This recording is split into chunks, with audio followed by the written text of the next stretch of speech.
এই সংসারে কোনো বস্তু হোক বা ব্যক্তি হোক, তার একার গুরুত্ব কিন্তু খুব বেশি নয়। একটা উদাহরণ হিসেবে বৃষ্টির ফোঁটাকে ভেবে দেখুন। যদি একটি বৃষ্টির ফোঁটা হয় তাহলে তার খুব বেশি গুরুত্ব থাকে না, কিন্তু যখন সহস্র বৃষ্টির ফোঁটা মেঘের মধ্যে দিয়ে ঝরে পড়ে তখন সেটা বর্ষার রূপ ধারণ করে। সেই বর্ষা যা এই প্রকৃতিকে শান্ত করে।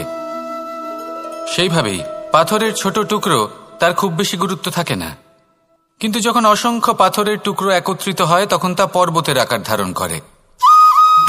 সেইভাবেই কিছু মানুষ যখন একত্রিত হন তখন তৈরি হয় পরিবার, কিছু পরিবার যখন একত্রিত হয় তখন তৈরি হয় সমাজ, যখন অনেক সংখ্যক সমাজ একত্রিত হয় তখন তৈরি হয় রাজ্য।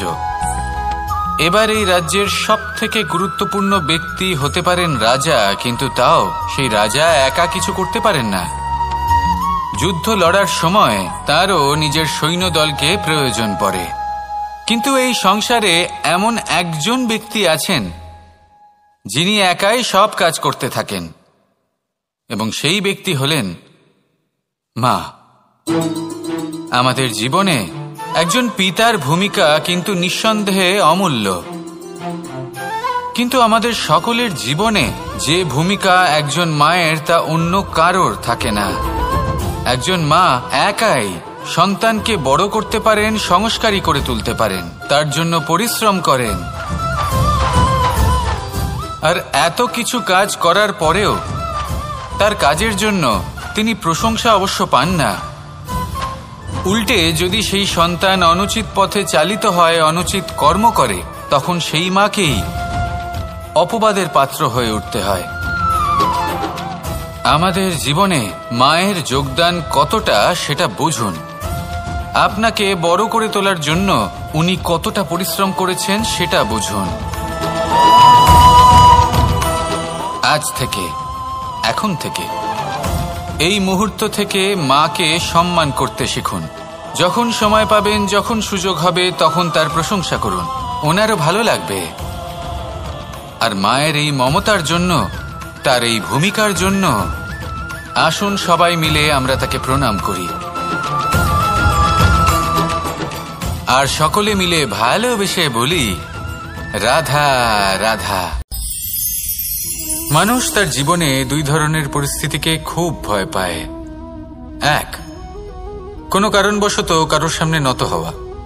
দুই, কোনো কারণে নিজের চরিত্র থেকে, নিজের মূল্যবোধ থেকে বিচ্যুত হওয়া। এবার কেন হয় এরকম যে কথায় কথায় কারোর সামনে নত হতে হয়? কেন বারংবার নিজের চরিত্র থেকে চ্যুত হতে হয়? এরকম কেন হয়? এটা তখনই হয় যখন আমাদের শিক্ষা এবং মূল্যবোধের অভাব থাকে। যদি মানুষের মধ্যে প্রকৃত শিক্ষা থাকে তাহলে এই সংসারে কোনো সময় এবং কারোর সামনেই নত হওয়ার কোনো প্রয়োজন নেই। যদি মানুষের মধ্যে মূল্যবোধ থাকে তাহলে তাকে নিজের মূল্যবোধ বা চরিত্র থেকে বিচ্যুত হতে হয় না, তা সে যাই হয়ে যাক না কেন।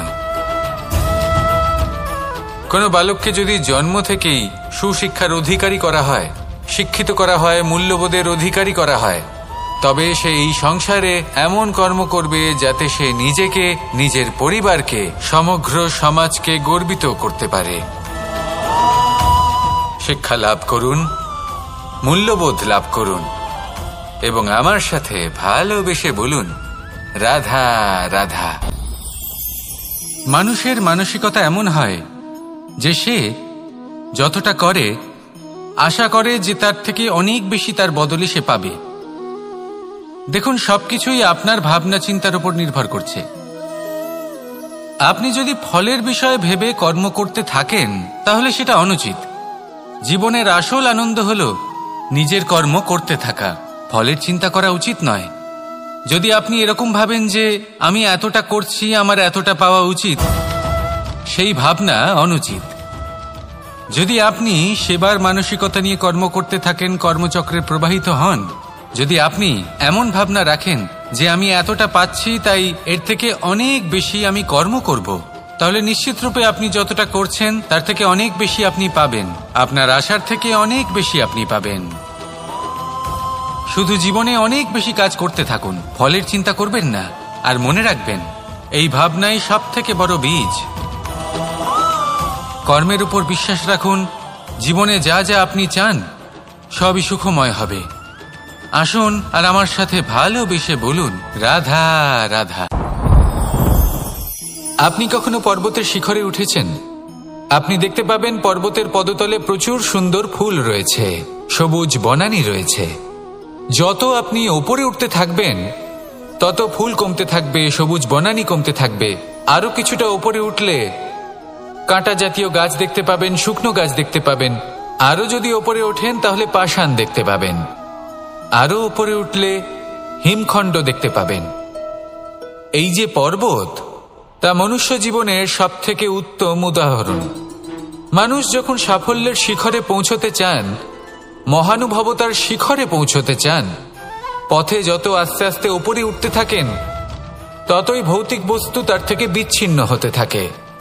যদি তিনি সেই ভৌতিক বস্তুগুলি ত্যাগ না করতে পারেন তাহলে কখনোই সেই স্থানে পৌঁছতে পারবেন না। আর মানুষ যদি উচিত ত্যাগ করতে পারেন, পথে অগ্রসর হতে থাকেন, এগোতে থাকেন, তাহলে একদিন না একদিন তিনি মহানুভবতার, জ্ঞানের, সাফল্যের হিমের স্বাদ অবশ্যই লাভ করবেন। মনে রাখবেন, মানব জীবনের ত্যাগ হলো অত্যন্ত গুরুত্বপূর্ণ অংশ। আসুন আমার সাথে ভালোবেসে বলুন, রাধা রাধা। আপনি কখনো কোনো বাজকে নিজের বাসা বানাতে দেখেছেন? এই বাজ যখনই কোনো বাসা বানায় তখন উঁচু গাছের ডালে বা কোনো পর্বতের শিখরে বাসা বানায়, অনেক উচ্চতায়। আর সেখানে তার সন্তানও জন্মগ্রহণ করে। যখন এই সন্তানেরা জন্মায় তখন এই বাজ খুবই ভালোবেসে এবং খুব সাবধানে এদের পালন পোষণ করে।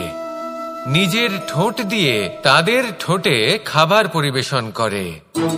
কিন্তু যেই সেই সন্তানেরা হৃষ্টপুষ্ট হয়ে যায় এবং সেই কথা বাজ নিজে বুঝতে পেরে যায়, সেই বাজ নিজেই সেই বাসা ছিন্ন ভিন্ন করে দেয়। সেই সন্তান যাদের সবেমাত্র ডানা গজিয়েছে, কিভাবে উড়তে হয় তারা জানে না, সেই সন্তানগুলিকে উচ্চতা থেকে ঠেলে দেয়। সেই সন্তান প্রথমে ভয়ভীত হয়ে যায়। তারা সামনে মৃত্যুকে দেখতে পেয়ে ভয়ের কারণে তাদের ডানা ঝাপটাতে থাকে। আর সেই প্রক্রিয়াতেই সেই সন্তানগুলি উড়তে শুরু করে দেয়। এবার এই ঘটনায় আমরা কি শিক্ষা পেতে পারি? এটাই, যদি আপনি মাতা পিতা হন তাহলে নিজের সন্তানকে অবশ্যই স্নেহ করুন, কিন্তু তাদেরকে নিজের আঁচলের তলায় বেঁধে রাখবেন না। যদি আপনি চান আপনার সন্তান জীবনে উন্নতি করুক, তাহলে নিজের মুঠো থেকে তাদের স্বতন্ত্র করে দিন। এই সংসারে সংঘর্ষ করতে দিন। সেই সন্তান নিজেই বুঝতে পারবে যে জন্মের সময় পাওয়া ডানা কি করে ব্যবহার করতে হয়। আর আপনার চোখের সামনে আপনার সন্তান এই আকাশে উড়তে থাকবে। তাহলে আসুন আমার সাথে ভালোবেসে বলুন, রাধা রাধা। এই সংসারে সব থেকে বড় ব্যক্তি কে? আপনি বলবেন, এই কেমন ধরনের প্রশ্ন? কিন্তু এটা হলো সব থেকে উচিত প্রশ্ন। কেউ এর উত্তর দেবে যে সেই মহাপ্রতাপী রাজা, তিনি হলেন সব থেকে বড় ব্যক্তি, সেই বড় রাজনীতিবিদ, তিনিই সব থেকে বড় ব্যক্তি। আমি আপনাকে জানাই যে সংসারের সব থেকে বড় ব্যক্তি হলেন তিনি, যার সাথে দেখা করলে আপনি নিজেকে ছোট মনে করবেন না। কোনো ব্যক্তি যিনি সব থেকে বেশি শক্তিশালী, আপনি যদি তার সামনে যান তাহলে উনি আপনার অন্তরের শক্তিকে বাইরে বের করে আনবে। আপনার অন্তরের লুকিয়ে থাকা শক্তিকে জাগ্রত করতে প্রেরণা প্রদান করবে। তিনি হলেন বড় ব্যক্তি, তিনি হলেন মহান ব্যক্তি। তিনি নন যিনি নিজের বল এবং ঐশ্বর্য দ্বারা আপনাকে তার সামনে ছোট প্রমাণ করবেন। এবং সেই জন্য মহাদেব আমার আরাধ্য হলেন আমার খুব প্রিয়। কারণ রাজা হোক বা ফকির, কেউ যদি ওনার সামনে যান তাহলে সে নিজেকে ছোট মনে করেন না। আপনিও যদি জীবনে অনেক বড় হতে চান তাহলে কাউকে কখনো নিজেকে ছোট মনে করতে দেবেন না। তার অন্তরে বড় হয়ে ওঠার প্রেরণা প্রদান করুন।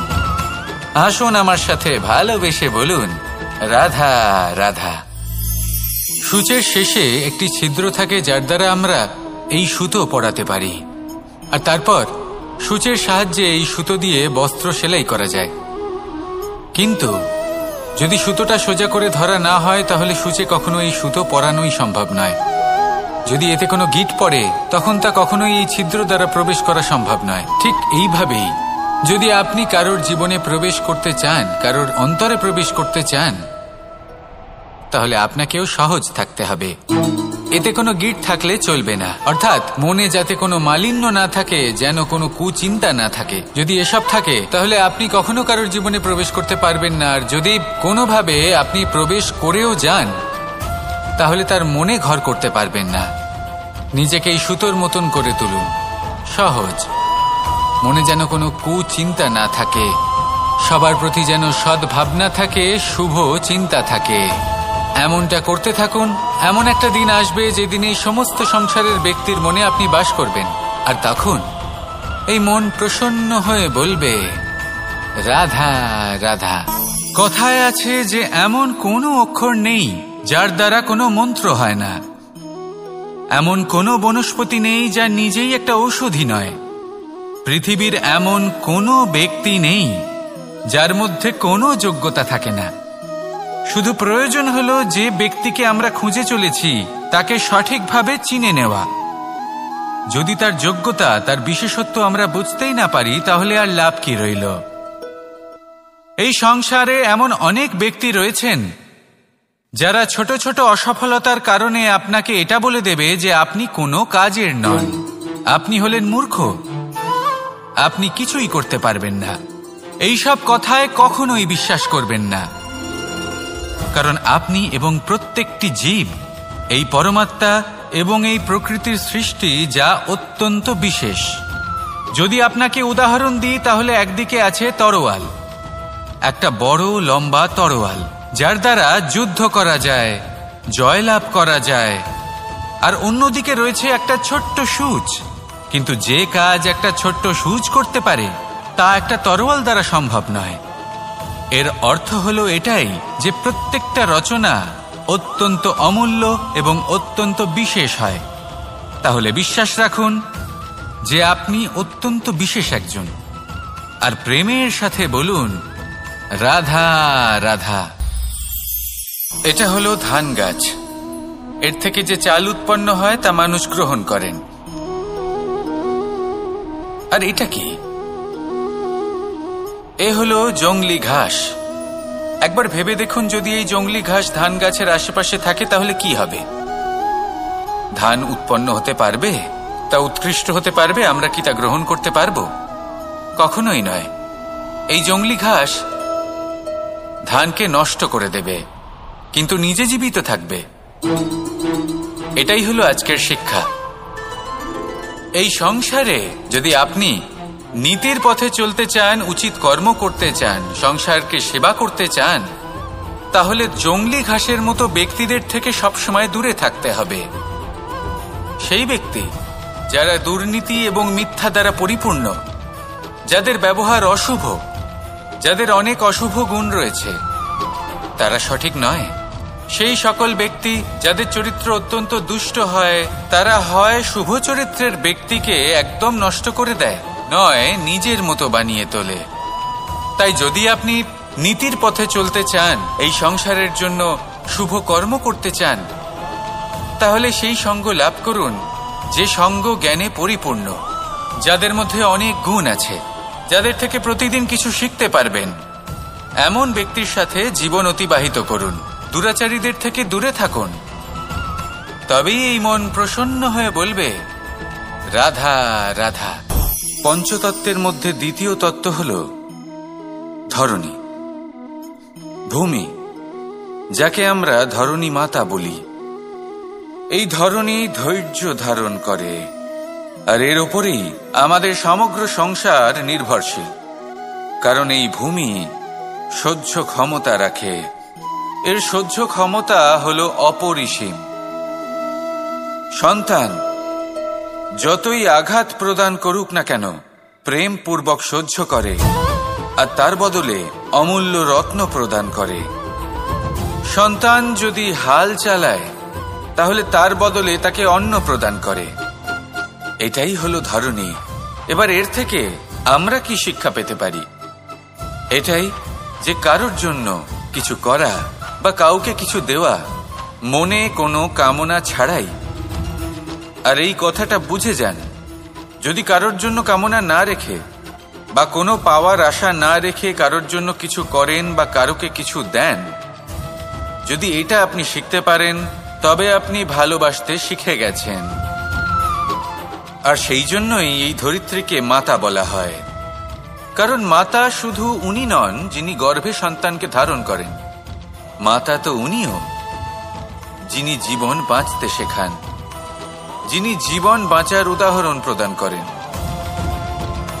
তাহলে ধরনীর থেকে এই নিঃস্বার্থ ভাব শিখুন, নিঃস্বার্থ ভালোবাসা শিখুন, আর এই ভালোবাসার সাথেই বলুন রাধা রাধা।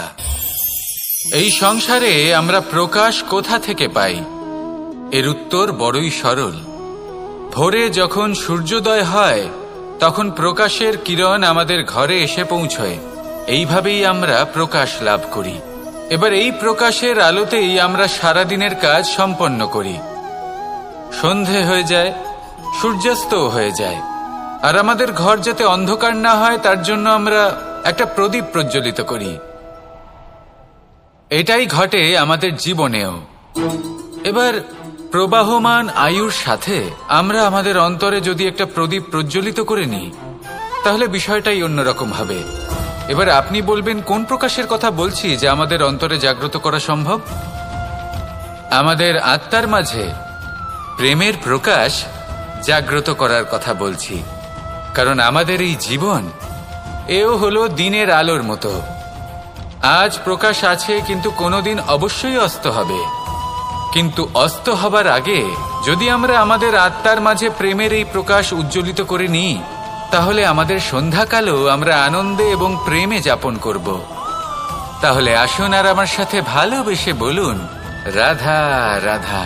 সংসারে আমাদের জীবনে যখন কোনো সুখ বা দুঃখ আসে তার জন্য আমরা কাউকে না কাউকে অবশ্যই দায়ী করে থাকি, তাই না? এই ব্যক্তি আমাদের সাথে এরকম কাজ করেছেন তাই আমার সাথে এমন হলো। ওই ব্যক্তি যদি এমনটা না করতেন তাহলে আজ আমি ওই স্থানে পৌঁছতে পারতাম। সবই আপনার দৃষ্টিভঙ্গির ওপর নির্ভরশীল। আর যদি আপনার দৃষ্টিভঙ্গি এমন হয় তাহলে তা অনুচিত। সত্যি কথা বলতে এই সংসারে ভিন্ন ভিন্ন ধরনের মানুষ আছে। এটা আপনার ওপর নির্ভর করছে কিভাবে তাদের স্বাগত জানাবেন। একবার ভাবুন, আমি আমার দুটো হাত সামনে নিয়ে এলাম, দুটো মুঠো খুলে দিলাম। দুই প্রকারের মানুষ আসবেন, কিছু না কিছু দিয়ে যাবেন। এই মুঠো যদি আমি বন্ধ করে দিই তাহলে না কেউ আমাকে কিছু দিতে পারবে, না আমার কিছু যাবে আসবে। নিশ্চয়ই বুঝতে পারছেন এই দুই ধরনের ব্যক্তি কারা এবং তারা কি দিয়ে যান। আমি যদি নিজের মুঠো খুলে দিই তাহলে কিছু ভালো মানুষ আসবেন, আমাকে আনন্দ, সন্তুষ্টি, জ্ঞান প্রদান করে যাবেন, ভালো অভিজ্ঞতা দিয়ে যাবেন। কোনো খারাপ ব্যক্তি যদি আসেন তাহলে তিনিও খারাপ অভিজ্ঞতা দেবেন, যার থেকে আমি শিক্ষা লাভ করব। এই সব কিছু আমি লাভ করতে পারি। মুঠো যদি বন্ধ করে রাখি তাহলে আমি কিছুই পাবো না। দেখুন, এই সংসারে প্রত্যেকের জীবনে এইরকম।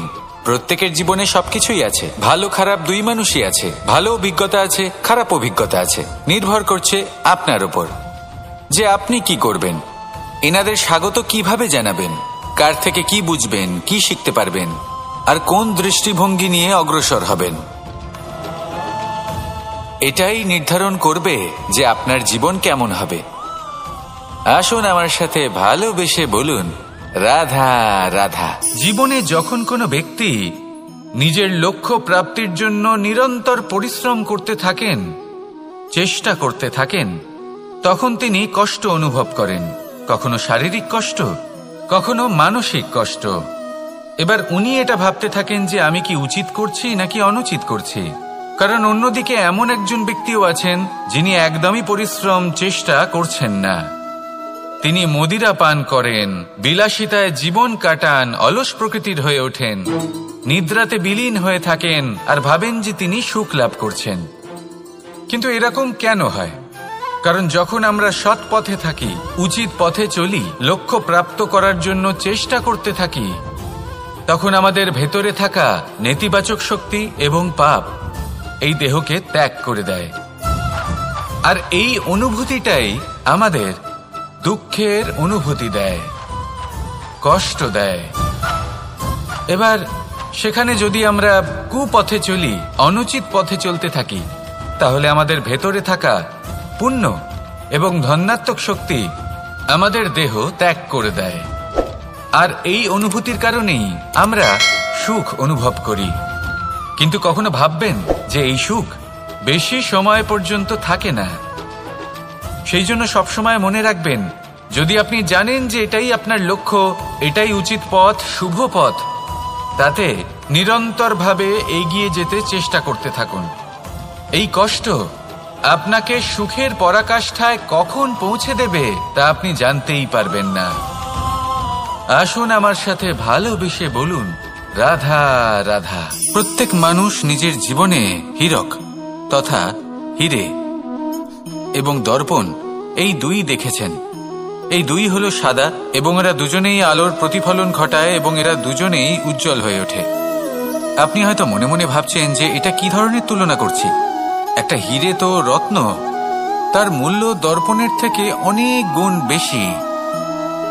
কিন্তু হীরে থাকাতে দর্পণের মূল্য কিন্তু কোনো অংশে কমে যায় না, তাই না? মানুষ যখন হীরে নিজের হাতে নেয় তখন সবার আগে কি খোঁজে? দর্পণ, যাতে তার মধ্যে দিয়ে দেখে সে বুঝতে পারে যে সেই হীরে আদৌ তার শোভাবর্ধন করছে কিনা, তাকে ভালো দেখাচ্ছে কিনা, প্রসাধনের জন্য সেটা ব্যবহার করা ঠিক হবে কিনা।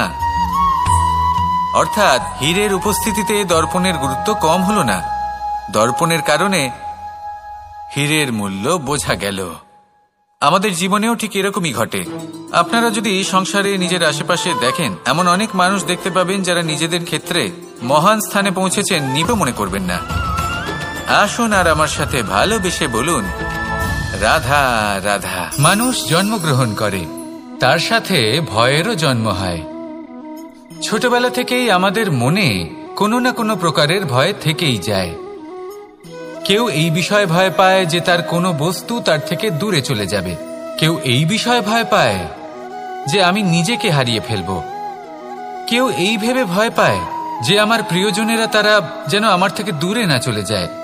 কেউ এই ভেবে ভয় পায় যে আমরা যেন পথ না হারিয়ে ফেলি, আদি ইত্যাদি। কিন্তু সত্যি কথা বলতে ভেবে দেখুন, এই ভয় বাস্তবে কি?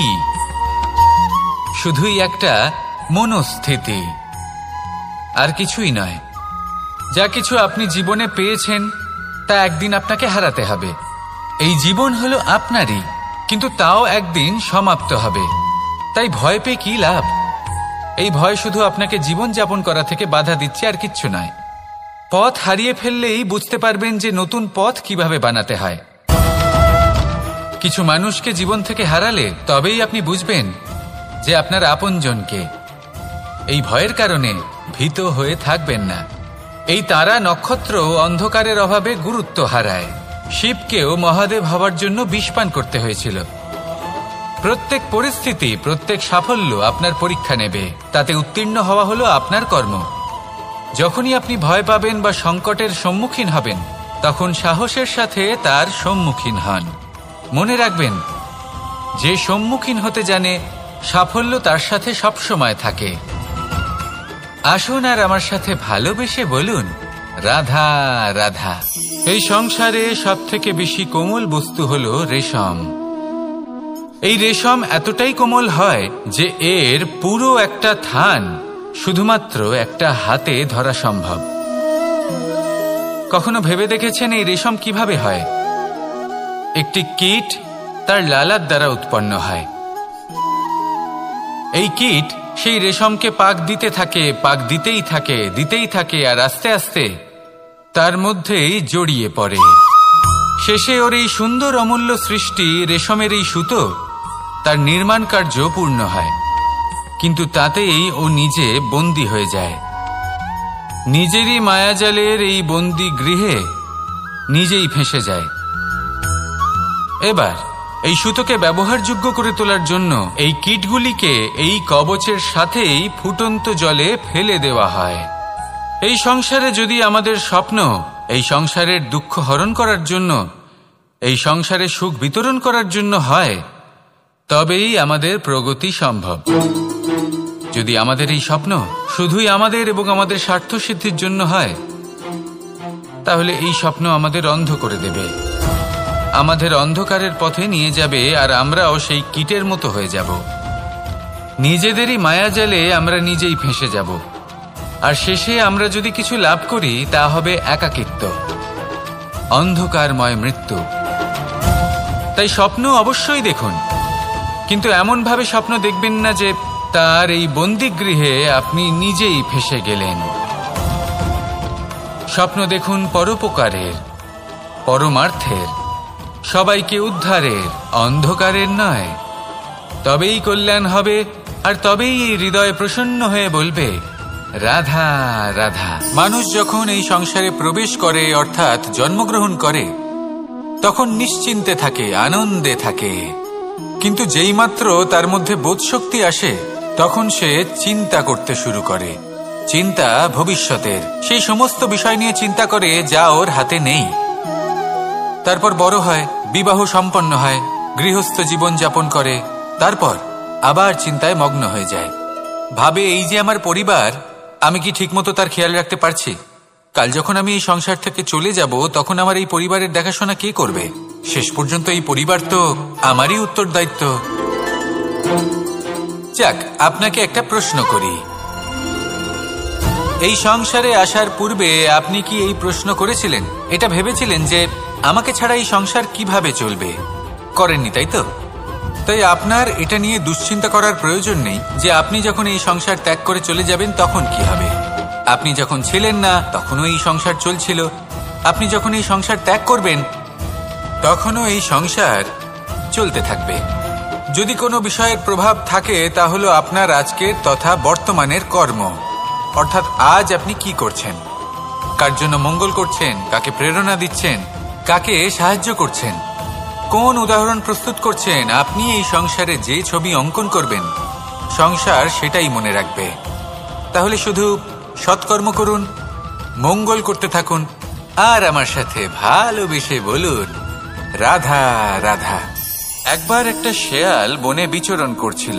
ও একটা ছোট্ট শাবক দেখতে পেল। ও ভাবল, আজ একেই আমি খাবার হিসেবে গ্রহণ করব। আশেপাশে দেখলো কেউ দেখছে না তো, কেউ ছিল না, আর সেই শাবকের ওপর আক্রমণ করল, যা হলো একটা ঘোর অপরাধ। বনের নিয়ম অনুসারে আপনি কখনোই শাবকের ওপর আক্রমণ করতে পারেন না। তারপর এই খবরটা যখন রাজা সিংহ জানতে পারলেন, সভার আয়োজন করলেন। কিন্তু সেখানে শেয়াল বলল, আমি তো এরকম কিছু করিনি। কিন্তু যদি আপনি এরকম বলেন, কোনো প্রমাণ দিন, এর কোনো সাক্ষী আছে? তখন রাজা সিংহ পেঁচাকে ডেকে পাঠালেন, যে সেই মুহূর্তে বৃক্ষের শাখার ওপর বসেছিল, সে সব কিছু দেখেছিল। পেঁচা সব সত্যি কথা বলল, আর শেয়ালকে মৃত্যুদণ্ড দেয়া হলো। এবার এই কাহিনী আমি আপনাকে কেন শোনালাম? কারণ মানুষও কখনো কখনো এরকম কর্ম করেন যা শিয়াল করেছে। এটা ভাবেন কেউ দেখছে না, যখন আমি অনুচিত কর্ম করতেই পারি। কিন্তু না, আপনি যাই করুন না কেন, কেউ না কেউ অবশ্যই তা দেখছে। কোনো ব্যক্তি না হলেও কোনো প্রাণী, না হলে কোনো যক্ষ বা দেব বা প্রেত। যদি এনারা কেউ না দেখেন, তাহলে ধরিত্রী মাতা দেখেন, যেখানে দাঁড়িয়ে আপনি সেই কর্ম করছেন, তাই না? তাই একটা কথা সবসময় মনে রাখবেন, কে দেখছেন কে দেখছেন না সেই বিষয়ে ভাবা ছেড়ে দিন। এটা খুব সহজ কথা। আপনি যদি উচিত কর্ম করেন, উচিত ফল পাবেন। যদি অনুচিত কর্ম করেন, তাহলে আপনি অনুচিত ফল অবশ্যই পাবেন। সেই জন্য উচিত পথে চলতে থাকুন, উচিত কর্ম করতে থাকুন, আর আমার সাথে ভালোবেসে বলুন রাধা রাধা। সুখ, দুঃখ এবং শক্তি, এই তিন হলো এই সংসারের ত্রিদেবের মতো। আমাদের জীবনে যা কিছু ঘটছে এই তিনটির ভিত্তির উপরেই হচ্ছে। আসলে এই সংসারের একটা নিয়ম আছে, যখনই আপনি কিছু লাভ করেন, এই সংসার আপনার পরীক্ষা নেয়। এটা জানার জন্য আপনার পরীক্ষা নেয় যে আপনি যা কিছুই লাভ করেছেন, আপনি কি আদৌ সেটার যোগ্য কিনা। ঠিক সেইভাবেই এই সুখ, দুঃখ এবং শক্তি আপনার পরীক্ষা নিয়ে থাকে। যখন সুখ আসে, তখন সে আপনার পরীক্ষা নেয় যে আপনার মধ্যে অহংবোধ জাগ্রত হয়নি তো? যদি অহংবোধ চলে আসে তাহলে সুখ সেখানেই সঙ্গ ত্যাগ করে। দুঃখ আপনার ধৈর্যের পরীক্ষা নিতে থাকে, আর যদি আপনার মধ্যে ধৈর্য না থাকে তাহলে এটা আপনাকে আরো বেশি দুঃখের গভীর অন্ধকারে ঠেলে দেবে। সেখানে শক্তি পরীক্ষা নেয় আপনার বিনম্রতার। যদি আপনি বিনম্র না হন তাহলে হয় এই শক্তি আপনার সঙ্গ ত্যাগ করবে, নয় এই শক্তি বিনম্রতার অভাবে আপনার পতনের কারণ হতে পারে। এই সংসারে যে কোনো ব্যক্তি যিনি এই পরীক্ষায় উত্তীর্ণ হয়ে থাকেন, এই জীবনে তিনি সাফল্য লাভ করেন। আসুন আমার সাথে ভালোবেসে বলুন, রাধা রাধা। আমি মনুষ্যরূপে জন্ম নিয়েছি এবং সমস্ত কর্ম এই রূপেই করেছি, কিন্তু আশ্চর্যের বিষয় হলো যে আজও মানুষ আসেন এবং হাত জোড় করে প্রার্থনা করেন যেন আমি ওনাদের সহায়তা করি। আপনাদের একটা কথা বলতে চাই, আমি সকলকে সাহায্য করতে পারবো না, কিন্তু আমি শিক্ষা অবশ্যই দিতে পারবো, জ্ঞান প্রদান করতে পারবো, এমন কিছু জ্ঞান যার ভিত্তিতে মানুষ যা চাইবেন তাই লাভ করতে পারবেন যদি সঠিক কর্ম করতে থাকেন। যখন কংসের অসুররা গোকুলে ধ্বংসলীলা চালাচ্ছিলেন তখন আমি কারোর থেকে সাহায্য চাইনি। আমি দাঁড়িয়ে আছে, আপনি অবশ্যই লাভ করবেন। আর এই মন সুপ্রসন্ন হয়ে বলবে, রাধা রাধা। ভোজন এই সংসারে যেই হোক না কেন, কোনো মানুষ হোক, কোনো প্রাণী হোক, কোনো কীট হোক বা কোনো বনস্পতি হোক, প্রত্যেকের জন্য ভোজন অতি আবশ্যক। কারণ ভোজন থেকেই শক্তি পাওয়া যায়, আর সেই শক্তি দিয়েই সংসারের আমাদের জীবনের সমস্ত কার্য করা যায়।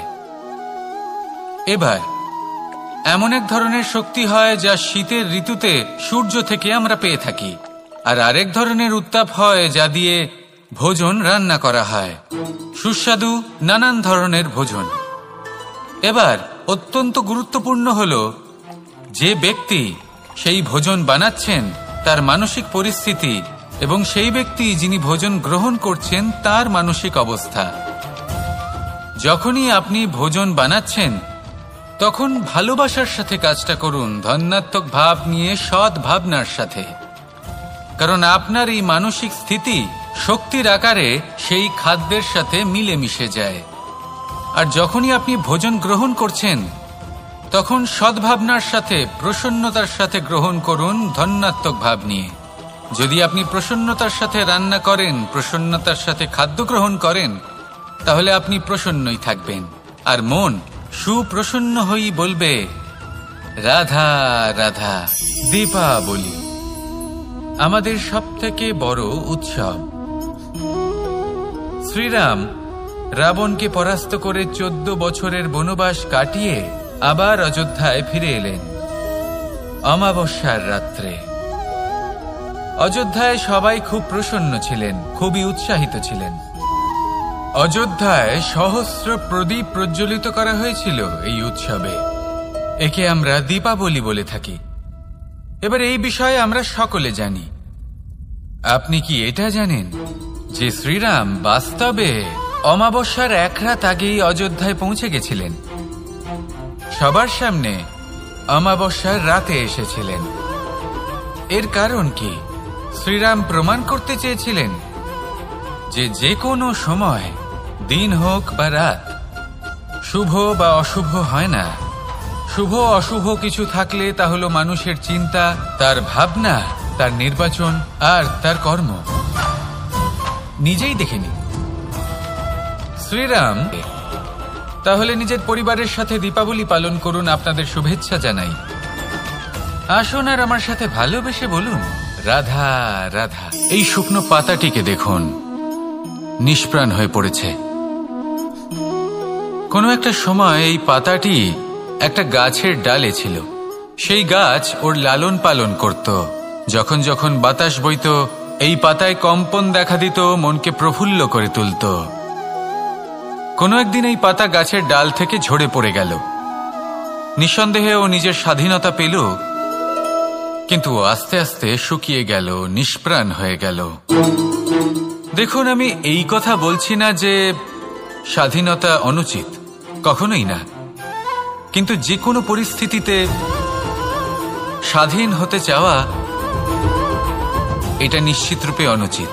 আমরা যদি আমাদের জীবনে পরিবারের গুরুত্ব ভেবে দেখি, তাহলে এই পরিবারে যতই মতভেদ থাকুক না কেন, যতই মনোমালিন্য থাকুক না কেন, যতই বিবাদ থাকুক না কেন, এই সব মিটিয়ে নেওয়া অত্যন্ত প্রয়োজনীয়।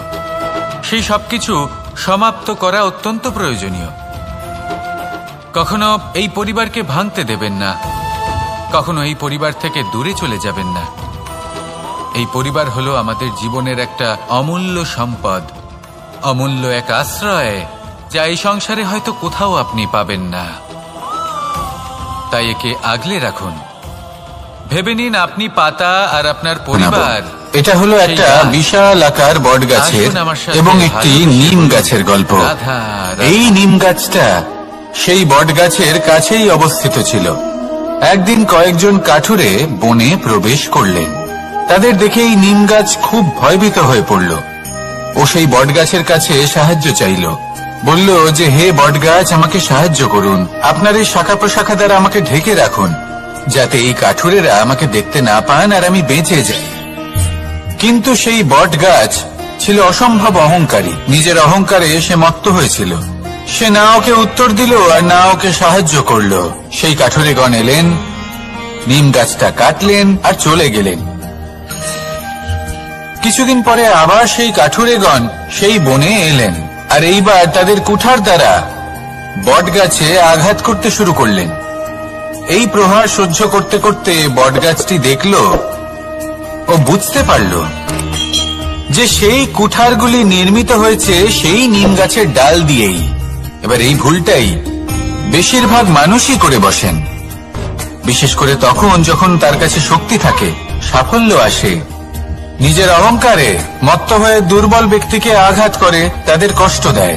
কখনো এটা ভাবে না যে ভবিষ্যতে এরাই তাদের পতনের কারণ হতে পারে। তাই যদি আপনার কাছে শক্তি থাকে আর আপনি সাফল্য লাভ করতে থাকেন, তাহলে নিজেকে শান্ত করুন এবং এই অহংকারকে ত্যাগ করুন। যদি কেউ দুর্বল হয়, তাহলে তাকে আঘাত করবেন না, তাকে কষ্ট দেবেন না, বরং তাকে সাহায্য করুন, পারলে তাকে রক্ষা করুন। আসুন আর আমার সাথে ভালোবেসে বলুন, রাধা রাধা। শ্রীরাম যখন সুগ্রীবের সাথে মাতা সীতাকে খোঁজার জন্য ভ্রমণ করছিলেন, তখন সুগ্রীবের ভৌগোলিক জ্ঞান দেখে শ্রীরাম হতবাক হয়ে গেলেন। তখন সুগ্রীব বললেন যে যখন বালির হাত থেকে উনি পালাচ্ছিলেন, নিজের প্রাণ বাঁচিয়ে পালাচ্ছিলেন, উনি তখন অনেক জায়গায় গেছিলেন, কিন্তু কোথাও যেন উনি যোগ্য আশ্রয় খুঁজে পাচ্ছিলেন না। বালি সুগ্রীবের প্রাণ হরণ করতে চাইছিল, ওকে শেষ করে দিতে চাইছিল, আর সুগ্রীব শুধু নিজের প্রাণ বাঁচিয়ে পালাতে চাইছিল। এক স্থান থেকে অন্য স্থানে, সেই স্থান থেকে আবার আরেক স্থানে। এই বিপদের সম্মুখীন হতে গিয়ে সুগ্রীবের ভৌগোলিক জ্ঞান বৃদ্ধি পেল। এর অর্থ বুঝলেন আপনি? যে জীবনে যখন সমস্যা আসে, জটিলতা আসে, সেটা দেখে আমরা ত্রস্ত হয়ে পড়ি, দুঃখী হয়ে পড়ি যে এমনটা আমার সাথে কেনই বা হচ্ছে। কিন্তু দুঃখী হওয়ার কোনো প্রয়োজন নেই, কারণ এই সমস্যা আমাদের কিছু শিক্ষা দেওয়ার জন্যই আসে। সেই শিক্ষা লাভ করা খুবই প্রয়োজনীয়। সেই শিক্ষার দিকে নিজের মনোনিবেশ করুন, সেই শিক্ষা আত্মস্থ করুন, জীবনে অগ্রসর হন আর আমার সাথে ভালোবেসে বলুন, রাধা রাধা। আমাদের জীবনে সবসময় এটাই শেখানো হয় যে কখনো কারো নিন্দা করবে না, কিন্তু আজকের দিনে সত্য হলো এটাই যে প্রত্যেক ব্যক্তি কোনো না কোনো সময় কোনো না কোনো মানুষের নিন্দা করেই থাকেন। এবার আপনি কারোর নিন্দা করলে সবসময় এর অর্থ এটা নয় যে আপনার মন মলিন। কখনো কখনো এমন কিছু পরিস্থিতির জন্ম হয়, কিছু ব্যক্তি আমাদের এমন দুঃখ দেন যে সেই দুঃখের বশে আমরা নিন্দা করতে শুরু করি। এবার নিন্দার বিষয়ে এমন এক সত্য আছে যেটা জানা প্রয়োজনীয়, যেটা আমি আপনাকে একটা উদাহরণ দিয়ে বোঝাবো। আপনি কখনো একটা চিত্র অঙ্কন করতে চেষ্টা করবেন, যতক্ষণ না সেই রং আমাদের হাতে লেগে যাচ্ছে ততক্ষণ আমাদের সেই চিত্র পূর্ণই হয় না। এবার এটাই হয় নিন্দার ক্ষেত্রেও। কেউ আপনাকে যতই দুঃখ দিক না কেন, যদি আপনি কারো নিন্দা করেন তাহলে কোথাও না কোথাও সেই নেতিবাচক শক্তি অবশ্যই আপনার মধ্যে প্রবেশ করবে। তাহলে সেক্ষেত্রে কি করা যায়? কিভাবে অন্যের নিন্দা করা থেকে নিজেকে বিরত রাখা সম্ভব? একটাই পথ আছে, একটাই বিকল্প আছে, নিজের বিকাশ। নিজের বিকাশের পথে অগ্রসর হতে থাকুন। নিজের কাজে এতটাই নিমজ্জিত হয়ে যান যে কারো নিন্দা করার মতো কোনো সময় যেন আপনার হাতে না থাকে। তাতে আপনার মনও মলিন হবে না, আর জীবনে অনেক দরজা আপনার জন্য খুলে যাবে। আসুন আমার সাথে ভালোবেসে বলুন, রাধা রাধা। অত্যন্ত শ্রেষ্ঠ একটা কথা আছে, যদি একটা দরজা বন্ধ হয় তাহলে ঈশ্বর নিজে আমাদের জন্য আরেকটা দরজা খুলে দেন। কিন্তু কিছু মানুষ আছেন যারা এটা ভাবেন যে আমার সাথে তো এরকম হলোই না, আমাদের জন্য তো কোনো নতুন দরজা খুললো না, কোনো নতুন পথ আমরা খুঁজে পেলাম না।